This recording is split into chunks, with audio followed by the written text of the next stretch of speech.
Hello everyone, कैसे हैं आप सब। स्वागत है आपका अपना यूट्यूब चैनल आदर्श अकेडमी में। मित्रों, आज हम लोग सीटेट परीक्षा 2026 हेतु कथन और तर्क पर आधारित 30 महत्वपूर्ण सवाल देखेंगे। जो कॉन्सेप्ट पर आधारित समझ पर आधारित प्रश्न है, ये सभी PYQs है, जो लगातार विभिन्न प्रकार के परीक्षाओं में पूछे गए सवाल हैं। तो आदर्श एकेडमी के इस यूट्यूब चैनल पर आप अवश्य जुड़िए, जहां हम सभी टॉपिक वाइज प्रश्नों की श्रृंखला को लेकर लगातार आ रहे हैं। तो आइए प्रश्न संख्या 1 देखते हैं, जिसमें हमारा कथन है, अर्थपूर्ण अधिगम के लिए नई सामग्री को बच्चों के मौजूदा ज्ञान से जोड़ना आवश्यक है। तर्क आर है, अधिगम एक रेखीय तरीके से होता है। यह प्रश्न सीटेट जनवरी 2022 में पूछा गया है और इस बार फरवरी 2026 के एग्ज़ाम में पूछे जाने की भरपूर संभावना है। तो कथन ए में वह दिया गया है, अर्थपूर्ण अधिगम के लिए यानी एक बेहतर अधिगम के लिए क्या नई सामग्री को बच्चों के मौजूदा ज्ञान से जोड़ना आवश्यक होता है। यह कथन बिल्कुल सही है, क्योंकि जब हम किसी नई सामग्री को, नए तथ्यों को बच्चों के बेहतर अधिगम के लिए जोड़ते हैं, तो यह बहुत ही आवश्यक होता है, जिससे बच्चा संज्ञानात्मक विकास करता है। और तर्क आर है, अधिगम एक रेखीय तरीके से होता है। यह कथन बिल्कुल गलत है, क्योंकि अधिगम लर्निंग थोड़ा जटिल प्रोसेस है, लेकिन वह कई तरीके से होता है, वह एक चक्रीय होता है। इसलिए कथन ए सही है, तर्क आर है। तो इसका सही उत्तर होगा 3। कथन ए सही है, किंतु कथन तर्क आर गलत है। प्रश्न संख्या 2 देखते हैं, जिसमें दिया गया है, गरीब घर की लड़कियां अधिकतर विद्यालय त्याग देती हैं। कारण दिया हुआ है कि लड़कियां घर पर अपने छोटे भाई बहनों की देखभाल करती है। तो देखते हैं इसमें गरीब घर की लड़कियां अधिकतर विद्यालय त्याग देती है, यह कथन बिल्कुल सत्य है। यह प्रश्न UTET जनवरी 2017 में पूछा गया प्रश्न है और अत्यंत महत्वपूर्ण प्रश्न है, क्योंकि हम जानते हैं कि गरीब घर की लड़कियां अक्सर विद्यालय त्याग देती है, क्योंकि वह आर्थिक तंगी से जूझ रही होती है। उसके माता पिता के पास अर्थपूर्ण क्षमता नहीं होता है, ताकि अपने बच्चे को वह विद्यालय भेज सके और आगे की पढ़ाई दे सके। इसलिए लड़कियां त्याग देती है स्कूल को। यह कथन सही है। और लड़कियां घर पर अपने छोटे भाई बहनों की देखभाल करती है, यह भी कथन बिल्कुल सही है, क्योंकि जब विद्यालय छोड़ देती है तो उसका एक कारण यह भी होता है, उसके परिवार में उलझकर लड़कियां रह जाती है। घर का चूल्हा चौका बर्तन, बच्चों को खिलाना, उसके साथ रहना, यह काम अक्सर लड़कियां करती है, जबकि ऐसा नहीं होना चाहिए। इसलिए कथन ए और तर्क आर दोनों सही है। कूट में दिया गया है, एक में है ए और आर दोनों सत्य है। एक नंबर का ऑप्शन ही बिल्कुल सही है। आइए प्रश्न संख्या 3 देखते हैं, जिसमें दिया गया है, कथन ए में है कि अधिगमकर्ताओं में समालोचनात्मक चिंतन के विकास के लिए एक अध्यापक कक्षा में कई समाचार पत्र लेकर आती है, जिन सभी में एक विशेष खबर का उल्लेख है, और अधिगमकर्ताओं को समूह में चर्चा करने को कहती है। तर्क आर है, माध्यमिक स्तर पर पाठ्य पुस्तकें ही ज्ञान का एकमात्र माध्यम हो सकती है। तो मित्रों, कथन ए में कहता है कि समालोचनात्मक चिंतन के लिए एक अध्यापिका कक्षा में विभिन्न एजेंसियों की समाचार पत्र लेकर आती है, जिसमें एक ही प्रकार के खबरों को अलग अलग तरीक़ों से दिखाया गया है, और अधिगमकर्ताओं को समूह में चर्चा करने को कहता है। तो यह कथन बिल्कुल सही है, क्योंकि जब आप सामूहिक चर्चा करते हैं तो आपका मानसिक विकास होता है, कॉग्निटिव डेवलपमेंट होता है। तो कथन ए सही है।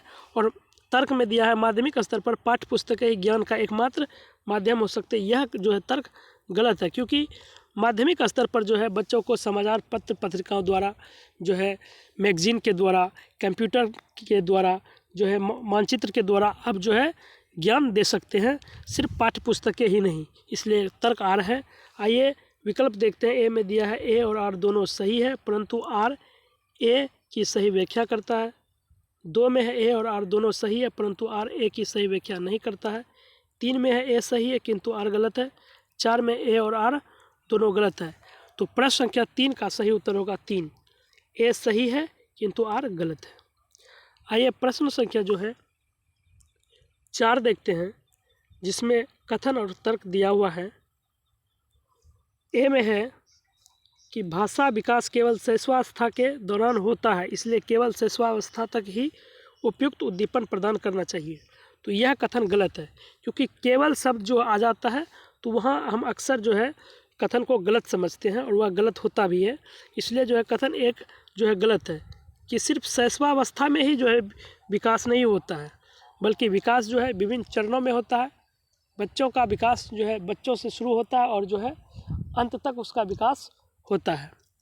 तर्क आर दिया हुआ शुरुआती वर्षों के दौरान अनुभव किए गए नकारात्मक वातावरण दीर्घकालिक प्रभाव नहीं होता है, जो है यह भी गलत है, क्योंकि जो है शुरुआती वर्षों में अगर आप जो है नेगेटिव बातें अगर बच्चों के दिमाग में देते हैं तो वह दीर्घकालिक प्रभाव छोड़ता है। इसलिए कथन ए गलत है और तर्क आर भी गलत है। तो प्रश्न संख्या 4 का सही उत्तर होगा 4। आइए प्रश्न संख्या जो है 5 देखते हैं, जिसमें कथन और तर्क पर आधारित जो है प्रश्न है। मित्रों, ये सभी कथन और तर्क पर आधारित ही प्रश्न है। इसमें आज 15 प्रश्न है और 15 प्रश्न अगले भागों में आपको जो है मिलेगा। आइए देखते हैं 5 नंबर में सवाल में दिया गया है कि कथन ए विद्यालय में अधिगम बच्चों के सामाजिक संदर्भों से निर्लिप्त होना चाहिए। तर्क में दिया है विद्यालय में प्रवेश से पहले ही छात्रों के पास सुपरिभाषित शब्द भंडार और प्रतियों की समझ होती है। तो जो है निर्लिप्त का अर्थ होता है कि उसमें लिप्त नहीं होना चाहिए। तो यह कथन गलत है, क्योंकि विद्यालय में जो है अधिगम में बच्चों को सामाजिक संदर्भों में लिप्त होना चाहिए। जब तक आप सामाजिक संदर्भों को का उदाहरण बच्चों को नहीं देंगे गैर तरीके से और जो है तरीके से, जब तक आप उसे समाज के संदर्भों को उल्लिखित नहीं करेंगे तो बच्चे कॉन्सेप्ट को नहीं समझेंगे, अवधारणाओं की समझ को विकसित नहीं करेंगे। इसलिए कथन ये गलत है। और विद्यालय में जो है बच्चे जो कर प्रवेश से पहले उसके पास सुपरिभाषित शब्द और भंडार होता है, तो यह जो है यह भी गलत है, क्योंकि बच्चे एक नन्हे वैज्ञानिक तो होते हैं लेकिन उसके पास सुपरिभाषित शब्द जो है नहीं होता है। अगर सुपरिभाषित शब्द होता तो विद्यालय उसको आने की ज़रूरत ही नहीं होती। इसलिए कथन और तर्क दोनों गलत है। तो प्रश्न संख्या 5 का सही उत्तर होगा 4। प्रश्न संख्या 6 देखते हैं, जिसमें दिया गया है कथन ए है एक अध्यापक को कक्षा की सामाजिक, सांस्कृतिक, धार्मिक और भाषाई विविधता को समझना चाहिए। बिल्कुल सही कथन दिया गया है, क्योंकि बच्चे जो है विभिन्न संदर्भों से विभिन्न पृष्ठभूमि के छात्र जो है विद्यालय में आते हैं। कोई सामाजिक रूप से जो है अक्षम होता है, कोई आर्थिक रूप से जो है कमज़ोर होता है, कोई राजनीतिक तौर पर जो है अक्षम होता है। तो सभी जो है को एक साथ जो है कक्षा में बैठाया जाता है, जिसकी विविधता को शिक्षक अवश्य जो है आसानी से समझता है। और तर्क आर जो है दिया गया कक्षा में विद्यार्थी एक समरूप गठन करते हैं, यह तर्क गलत है, क्योंकि बच्चे जो है जब क्लास आते हैं तो वह सिर्फ अपने जैसे ही छात्रों से दोस्ती नहीं करते, बल्कि अपने से जो है दूसरे संस्कृति के छात्रों से भी दोस्ती करते हैं। इसलिए कथन ए सही है और तर्क आर गलत है। कूट देखते हैं, ए और आर दोनों सही है और आर ए की सही व्याख्या करता है। 2 में है ए और आर दोनों सही है लेकिन आर ए की सही व्याख्या नहीं करता है। 3 में ए सही है लेकिन आर गलत है। 4 में ए और आर दोनों गलत है। तो प्रश्न संख्या 6 का सही उत्तर होगा 3। ए सही है और आर गलत है। प्रश्न संख्या 7 में दिया गया है, इसको देखते हैं। ए में है अभिकथन ए में है कि एक शिक्षिका को अपने विद्यार्थियों को किसी प्रश्न के उत्तर के बारे में सहज ज्ञान युक्त अनुमान लगाने के लिए प्रोत्साहित करना चाहिए। और आर में दिया गया है विद्यार्थियों को केवल तभी उत्तर देने का निर्देश दिया जाना चाहिए जब वे सही उत्तर के बारे में पूरी तरह से सुनिश्चित हो। तो मित्रों, एक शिक्षिका को जो है विद्यार्थियों को किसी प्रश्न के उत्तर के बारे में सहज ज्ञान युक्त अनुमान लगाने के लिए प्रोत्साहित करना चाहिए, यह कथन बिल्कुल सही है कि जरूरी नहीं है कि बच्चे सटीकता से ही जवाब दें, एक अनुमान के तौर पर भी बच्चे जवाब देता है। इसलिए अभी कथन सही है। और इसमें दिया गया है तर्क में विद्यार्थी केवल तभी उत्तर देने का निर्देश दिया जाना चाहिए जब वे सही उत्तर के बारे में पूरी तरह सुनिश्चित हो। यह जो है तर्क गलत है। इसलिए प्रश्न संख्या 7 का जो है सही उत्तर होगा 3। ए सही है किंतु आर गलत है। आइए प्रश्न संख्या 8 देखते हैं, जिसमें दिया गया है कथन ए में है बच्चों के विकास के मार्ग व प्रगति का सटीकता से पूर्वानुमान नहीं लगाया जा सकता। तर्क में आनुवंशिकता व पर्यावरणीय कारकों के अनूठा संयोजन बच्चों में अलग अलग बदलाव का मार्ग तय करते हैं। कथन जो है ए बिल्कुल सही है, क्योंकि बच्चों का जो विकास है और उसका मार्ग का है, इसका सटीकता से पूर्वानुमान इसलिए नहीं लगाया जाता है कि विभिन्न चरणों में जो है बच्चों का विकास होता है, उसका शारीरिक विकास, मानसिक विकास अलग अलग तरीके से होता है, इसलिए कथन ए सही है। और तर्क आर में दिया है आनुवंशिकता व पर्यावरणीय कारकों के अनूठा संयोजन बच्चों में अलग अलग बदलाव का मार्ग तय करते हैं, यह भी जो है तर्क सही है। यह सवाल जनवरी 2022 में पूछा गया, यह अत्यंत ही महत्वपूर्ण सवाल है। तो प्रश्न संख्या जो है 8 का ऑप्शन देखते हैं। ए में ए और आर दोनों सही है, परंतु आर ए की सही व्याख्या करता है। 2 में है ए और आर दोनों सही है, परंतु आर ए की सही व्याख्या नहीं करता है। 3 में है ए सही है किंतु आर गलत है। 4 में है ए और आर दोनों गलत है। तो प्रश्न संख्या 8 का सही उत्तर होगा ए। 1 ए और आर दोनों सही है, परंतु आर ए की सही व्याख्या करता है। प्रश्न संख्या जो है 9 देखते हैं, जिसमें दिया गया है कथन ए में है प्रभावी शिक्षण में छात्रों के साथ सकारात्मक संबंध बनाना और उनकी भावनात्मक जरूरतों को महत्व देना शामिल है। यह जो है कथन बिल्कुल सही है कि प्रभावी शिक्षण तभी हो सकता है जब आप बच्चों के साथ जो है सकारात्मक संबंध बनाते हैं और उसके भावना को जो है महत्व देते हैं। जब तक बच्चों के भावनाओं को महत्व नहीं देंगे, उसके अभिरुचि को महत्व नहीं देंगे, तो एक प्रभावी शिक्षण नहीं कर सकते। इसलिए कथन ए सही है।